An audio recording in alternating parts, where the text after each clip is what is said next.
Welcome to Basketball Cinema, where we revisit the most important and iconic games in NBA history. I'm Jay Canada, and today we're looking at a 2016 regular season matchup between the Indiana Pacers and Golden State Warriors. Since I began Basketball Cinema, I've received an inordinate amount of comments on a weekly basis requesting that I cover a Klay Thompson game here on the channel. And I am nothing if not incredibly receptive to feedback, so here we are, y'all, covering a Klay Thompson game. Now, there are plenty of reasons why so many of you requested a Klay game here on the channel, and one of them is that he has just so many epic moments. I mean, seriously, for a guy who would probably be classified as not a superstar but still a very good player, I'm not sure you'd guess he would have so many ridiculous individual performances. I'm not going to spoil which of his transcendent individual shooting and or scoring performances we're covering today. I mean, if you know the game just by me mentioning the two teams at work, then well, you know. But if you're unsure of the exact specifics, just know you're about to see a lot of shots made, a lot of points scored, and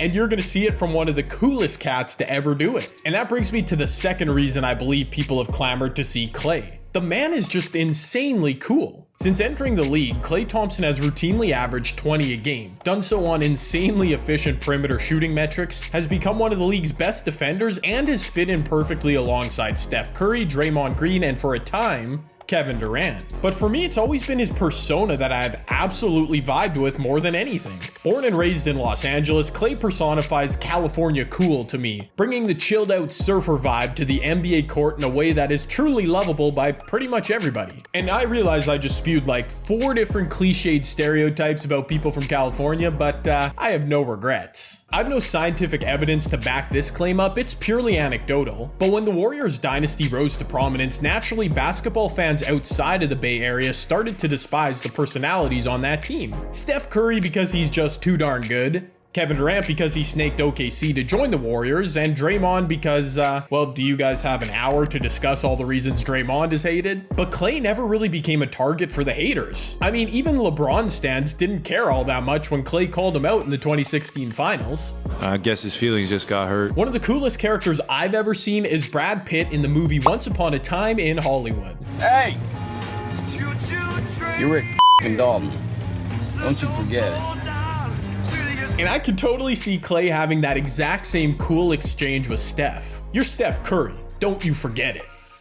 I'm not Brad Pitt, unfortunately, so it doesn't really work, but you get it. Back to the stuff that matters, however. The lovable Thompson has been a beacon of consistency in his career. From 2015 through 19, the sharpshooting two-guard averaged 21.6 points a game, on just shy of 50% from the field and over 40% from deep. He coexisted beautifully with Steph Curry as they rose to prominence as the league's top shooting duo, and he ingratiated himself smoothly into the role of third scorer upon the arrival of Kevin Durant in 2016. And that's where we pick up today's video. The KD and Golden State experience was at the quarter mark of the first season, with the Warriors sporting a scintillating 17-3 record. They'd take on the Indiana Pacers led by Paul George in his final season in Indiana just a couple weeks before Christmas. Entering this one, Klay's career highs in a single game were as follows: 52 points, 11 three-pointers made, and 16 field goals made. Only spoiler I'll give here is that he broke at least one of those totals in this game. Let's decipher just which one it was. The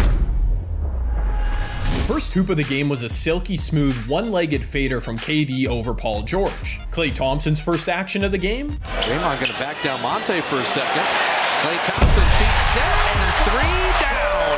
His first make from the land beyond, nice lefty feed out of the post by Draymond too. Pacers on the board with the ageless Jeff Teague dropping in a floater for 2. Another rhythm jumper for KD after a nice dribble handoff from Zaza Pachulia. Paul George a quick answer, bouncing into an elbow jimmy of his own. 4 minutes into the game, Klay with his second score of the game, a foot on the line 2 off Draymond's third early assist. PG-13 another jumper as he had 8 in the first quarter. This isn't a Klay basket, but look at the Warriors offense. Zaza controlling from the elbow, a backdoor cut from Durant draws all the attention, and Steph Curry is simply left wide open from deep. Thompson with his first miss of the game on a midi, but Zaza tapping the ball loose on the offensive glass, then sealing off the defenders perfectly to allow a straight line to the basket for Klay. First dribble into a basket for our guy on that play as well. And by the way, I've said his name like 7,000 times already. Yeah, remember Zaza Pachulia being a starter on arguably the greatest team in NBA history? What a time to be alive. Zaza kept dropping times as more perfect Warriors offense led to a layup line finish for Klay at the rim. First kinda difficult look of the game for Klay. I mean sorta, a contested 2-dribble pull-up from just beyond the free throw line. Tough finish inside for a young Miles Turner, but in the blink of an eye, Klay slashing with a 2-dribble drive and finish in the lane. A pair of misses for Klay on the ensuing possession, proving he was human. A couple really good looks actually, but that wouldn't deter Big Smokey. Great rebound and look-ahead dish from Steph up to his running mate for an easy make. Jeff Teague 2 more of his 7 in the first quarter with that tough conversion. And like an online cheeser playing NBA 2K, Klay Thompson leaking out for another free layup after a Pacers make. That gave him 17 in the first quarter. Oh, and by the way, in case you didn't catch it like 17 seconds ago, I referred to Klay Thompson as Big Smokey, which according to Basketball Reference is one of his nicknames. I gotta be honest, I love it. Warriors fans, please enlighten me on if that nickname is legit or not. To close the first, another quick push from Steph off a rebound. KD with the finish, and it was a 9-point lead for Golden State. Old man David West was ring chasing in 2017, and full power to him. A nice right-handed finish from the right block to open the second. Former Detroit Piston Rodney Stuckey with a straightaway deep bomb off the bench for Indiana. Klay checked back into the game after a short rest and took all of 15 seconds to get on the board once again, curling off a free throw line screen and scooping it home. Didn't dribble again either. I think Klay is like too cool to dribble or something. I'm not really sure. Hey, what's up, Derek Carr? What's up, 4? Sorry in advance about your leg, brother.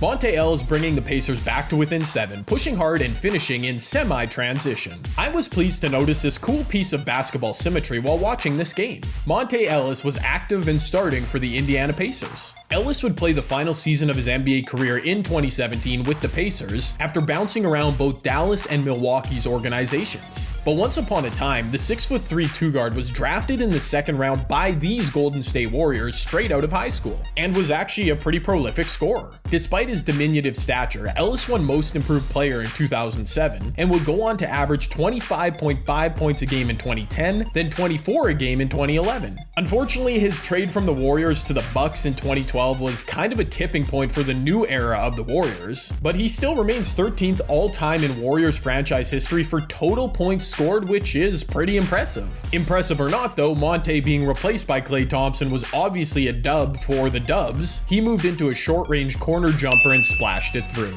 After a tough and-one finish by Kevin Durant over Miles Turner, it was Durant playing facilitator to the man of the hour. Klay Thompson, open look. Yes, sir. Just his second 3 of the game, but yeah, don't worry. There's gonna be a couple more, just a couple more. And I mean in quick order too, as he took what would be Draymond's 8th dime of the game, one dribble shuffle, and launch with Steph going nutty on the bench. On the very next possession, this dude just will not stop. Didn't choose to take it. Oh, Klay's feeling it now. Another 3! Yeah, a casual turnaround triple from the corner because, why not?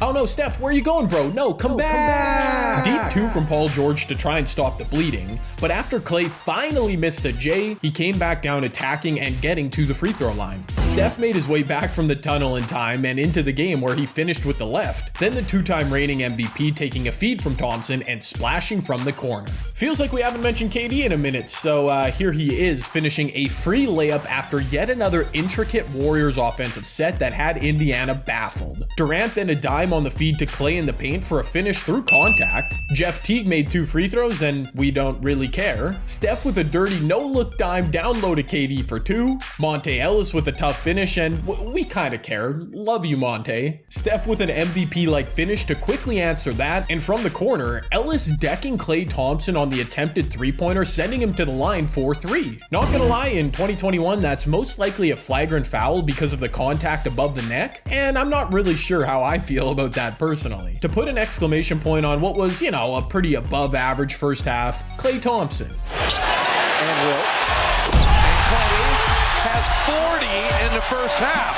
Wow. Yeah, 40 points in the half for Klay. 23 in the second quarter alone. Sheesh. This Warriors team was just a machine. I mean, get this. They had 25 assists and just 2 turnovers in the half. Like, what? Well, it feels great, not gonna lie.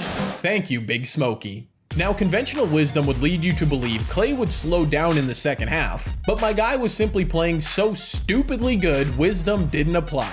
A warm-up jumper off the inbounds because everything the Warriors did led to a wide open look. No, but seriously, how is 2017 Zaza Pachulia the rebirth of prime Bill Walton, dropping yet another dive to a backdoor cutting Thompson for 2? Alright y'all, I'm honestly about to tap out of this one. I can't take it. Zaza winning that tip. Curry on the go route. Back to Durant. What a play! Full court pass from Draymond to Curry. Curry backboard lob to Durant. How did we let this team happen? Honestly, how? Oracle was buzzing, and Klay found himself a basic layup off the inbounds, taking a dribble for like the first time in 6 weeks or something. Let's take a moment to cool ourselves from the wildfire that Klay had been igniting to chat about Kevin Durant. I know everybody and their mother hated when KD joined the Warriors, but it's pretty crazy to look back on with hindsight. After winning 73 games in 2016, the Warriors added Durant and basically had no side effects, as they were 17-3 at the time we're watching them here. Individually in those 20 games, Durant had posted 27 points a game to go along with 9 rebounds and 4 assists. Numbers on par or better than his waning seasons in OKC. Despite joining a team with more diverse scoring options, he didn't take a hit individually. By the time the playoffs rolled around in 2017, KD would shoot 56% from the field and 44% from deep. That is insane efficiency. The deadly combination of pure talent and preposterous amounts of court spacing playing alongside the 2 best shooters in the league. Back to Klay, he was fouled and sent to the line for a free 2 thanks to the bonus. Monte grabbing Thompson on a mini drive, sending him right back to the stripe. He'd convert both and boom, give Big Smokey a 50-piece. Oh, language, Miles Turner. One of Klay's worst misses of the evening, as it fell way short from deep, and he was actually just 5 for 11 from 3 at this point. But after finding himself at the line where he'd make 1 of 2, Klay corrected that long distance stroke. So Klay stays at 51. Tell you a story about that in a second. Klay's 3, there it is! A new career high! Do not come a-knockin' because Oracle is rockin'. Oh, but great news for the Pacers, as Klay did finally miss a yeah, never mind. JaVale McGee cleaned it up immediately. Watch as the Pacers were transfixed on Klay running to the three-point line, leaving a wide open layup for Draymond underneath. Also watch as Klay continued to go cray. Warriors are having fun. Klay for 3. You see, that was funny because nobody has said the word cray since like 2016. Yeah, it's not funny. And finally, because finishing with 57 points would be just an absolute eyesore, who would want that? Ladies and gentlemen, Klay Thompson.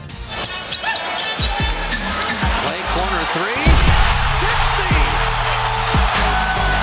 60 points for the former Washington State Cougar, smashing his previous career high. And let me play that one back one more time and listen for the yelp from Klay to signal his openness. Klay corner 3, 60! That's really good stuff, man. He knew he was going to be open as soon as he saw the screen. What a rhythm he was in. I should also point out that, as you've seen me keeping track on the screen, Klay Thompson dribbled the ball just 11 times in order to score his 60 points. 11! Talk about stranger things, man. True story, I'm actually allergic to ice cream. It's pretty unfortunate. Similarly, Klay Thompson is literally allergic to dribbling the basketball, as we all just witnessed in this game. Okay, well, I mean, one of those things I just said is a complete lie. What? For the sake of clarity, however, allow me to be a wet blanket for like 10 seconds. The lore around this magnificent Klay performance includes the fact that he scored 60 points on just 11 dribbles. Now, as I tracked, yes, he only dribbled the ball 11 times before his main field goals, but obviously he did dribble more times than that over the course of the 29 minutes he played, including when he drew his 11 free throws. But you know what? I hate myself for even mentioning this. My guy was an absolute flamethrower and dropped 60 without pounding the rock a million times. Who cares about the semantics, Jay? For the first time in the lifespan of basketball cinema, I'll be completely omitting the fourth quarter of the game we're covering because the Warriors were up by a million and would win by a million. Steph, Klay, KD, and Dre all sat the entirety of the fourth quarter, leaving us all to ponder. I just want to know if he had played 5 extra minutes into the fourth quarter, what would his numbers have been? Yeah, Shannon is bang on there. Like when Kobe dropped 62 on the Mavericks in 3 quarters, Klay's 60 points in just 29 minutes is amazing. But it's even more tantalizing when you think of just how destructive it could have been with 12 more minutes. I feel the need to reiterate just one more time this truly insane stat line that we all just witnessed. In 29 minutes, Klay Thompson scored 60 points on just 33 shots, taking only 11 dribbles. I'm honestly not sure which of those numbers is most shocking to me. It was at this point in the 2016-17 season that many fans threw in the towel on any sort of suspense for the season. While some held on to the belief that LeBron, Kyrie, and the Cavs could repeat as champs, for many, seeing the Warriors' third scoring option do something basically no other player in the league was capable of, well, that signaled that, yeah, this Warriors team was probably unbeatable. That theory would prove true in the coming months, as the 2017 Warriors would run through the playoffs, losing only a single game to the aforementioned Cavaliers, clinching their second title in 3 seasons. Klay's iconic performance in this game remains one of his token moments in a Warriors jersey. And while he'd eventually set an NBA record for threes in a game in 2018, the 60 points he scored on this evening remain his career high. And here's the final fun fact I'll leave you all with for this video. Klay's 60 points was a more prolific career high than that of Steph Curry or Kevin Durant for the duration that these three played together. Curry would eventually score 62 himself in 2021, but again, Klay Thompson was the third option for the Warriors. I mean, it was truly unfair. For each game covered here on Basketball Cinema, I'll be giving out 3 awards, beginning with the Clint Hawkeye Barton Award for Most Underrated Performer. I don't care. Which goes to Draymond Green. I'll be honest, this one is a bit boring and cliched since the entire game was just Klay. Like, we don't really care about anybody else. But Draymond was Draymond in this one, being involved in basically every aspect of the game, finishing with a stat line of 2 points, 5 rebounds, 10 assists, 4 steals, and a block. Also a partridge in a pear tree. The Rick Dalton Award for Most Recognizable Moment goes to Zaza Pachulia. Not for any play in particular, but just the memory of his time with the Warriors. Zaza played in and started 70 games for Golden State in 2017, which is hilarious to think about, and he was on track to being voted an all-star by fans during the season. Thankfully, a rule from the NBA to include media votes prevented that from happening, and just a few months later, Zaza would become arguably the most hated player in the league after injuring Kawhi Leonard in the Western Conference Finals. And finally, the Mark Jackson, with all due respect, Award for Weirdest Moment in this game goes to this ridiculous celebration on the sideline by one Steph Curry. Actually, wait, no. It goes to this silly celebration on the sideline by Steph Curry. Oh, wait a minute. No, it's actually this one right here. Yeah, this is the weirdest, most over-the-top celebration from Steph. Okay, I think y'all get the point. Steph was on one during this game. Like, off the court, he was on one. It was weird, okay? All right. Whatever you say. And that's it. The Golden State Warriors beat the Indiana Pacers 142-106 on December 5th, 2016. Klay Thompson scored 60 points in 29 minutes on 11 dribbles, which remains a mind-boggling stat, all of them. If you enjoyed this episode of the show, please consider dropping a like down below. And if you can see yourself watching a few more of these in the future, I'd suggest you hit that subscribe button as well. Also, be sure to leave me a comment on literally anything from this video. They all help the YouTube algorithm. Be sure to follow me on Twitter as well, at JCanada10 for a tease for next week's episode. But until that one, I'm JCanada, and this has been Basketball Cinema. And here's the final fun fact I'll leave you all with this inordinate amount. I have no scientific okay. And if I am not bringing the chilled surfer cool exchange with I forgot my 100K plaque. Wow, that's like the first time I've messed up my set in this whole channel. Whoops.